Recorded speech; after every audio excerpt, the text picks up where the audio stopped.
Halo guys, pernah dengar berita soal redenomisasi rupiah? Katanya nanti uang Rp10.000 bisa jadi Rp10 aja. Banyak yang langsung panik. Wah, gaji gue dipotong dong. Atau harga makanan gue naik lagi nih. Tapi tenang dulu. Kita bahas bareng yuk. Apa sih maksud redenomisasi ini? Dan kenapa ya Menteri Keuangan Pak Purbaya Yudi Sadewo lagi sering ngomongin hal ini? Kenalan yuk. Buat yang belum tahu, Pak Purbaya itu Menteri Keuangan kita yang baru, guys. Beliau bilang, redenomisasi ini belum akan langsung ditetapkan sekarang. Masih tahap persiapan dan kajian. Tapi wacananya sih serius banget. Karena ini bisa bikin sistem keuangan kita lebih efisien dan modern, teman-teman. Jadi gini, teman-teman. Redenomisasi itu artinya kayak cuma ngurangin nol di uang kita, tapi nggak ngurangin nilainya. Contohnya, harga nasi goreng awalnya itu Rp10.000. Setelah redenomisasi jadi Rp10 aja. Jadi yang awalnya nolnya itu ada 4. Aku pikir dulu nih teman-teman, karena emang lupa. Jadi cuman 1 aja. Ayo, jadi dikurangin 3 aja gitu. Tapi beli nasi gorengnya tetap 1 kok, nggak setengah.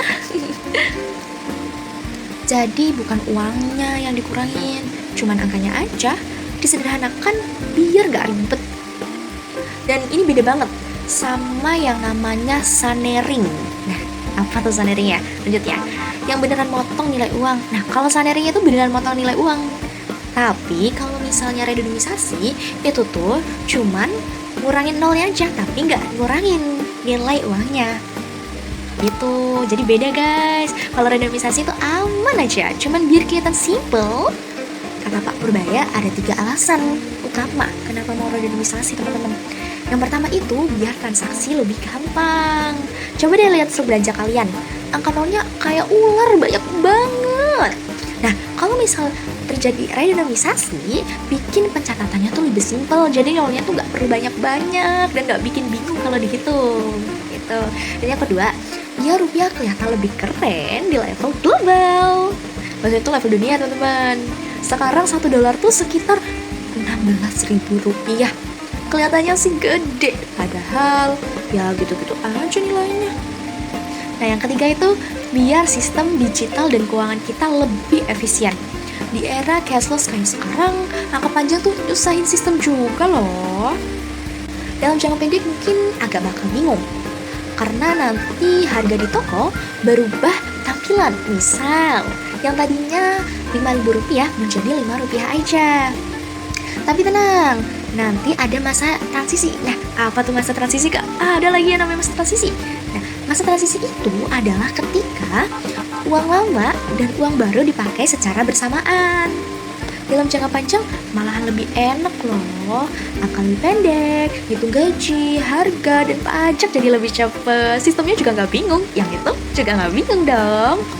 Tapi, kata Pak Purbaya bilang, ini baru bisa jalan kalau ekonomi Indonesia udah benar-benar stabil.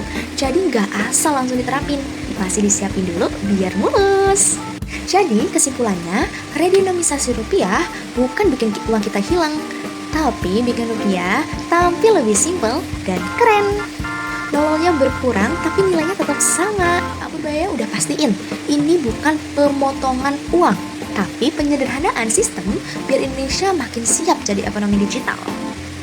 Jadi kalau nanti lihat berita soal redenomisasi, jangan panik dulu ya. Yuk jadi generasi yang melek ekonomi, biar gak gampang kaget sama isu-isu kayak gini. Like, share, dan tulis di kolom komentar, menurut kamu perlu gak sih Indonesia ganti tampilan uangnya biar lebih simpel?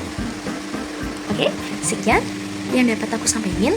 Kurang lebihnya jangan presentasi aja ya. Pokoknya kalau ada yang ditambahin atau dikurangin bisa komen aja, mungkin correct me if I'm wrong. Oke guys, ya begitu. Dadah, bye-bye, sampai jumpa di berita selanjutnya.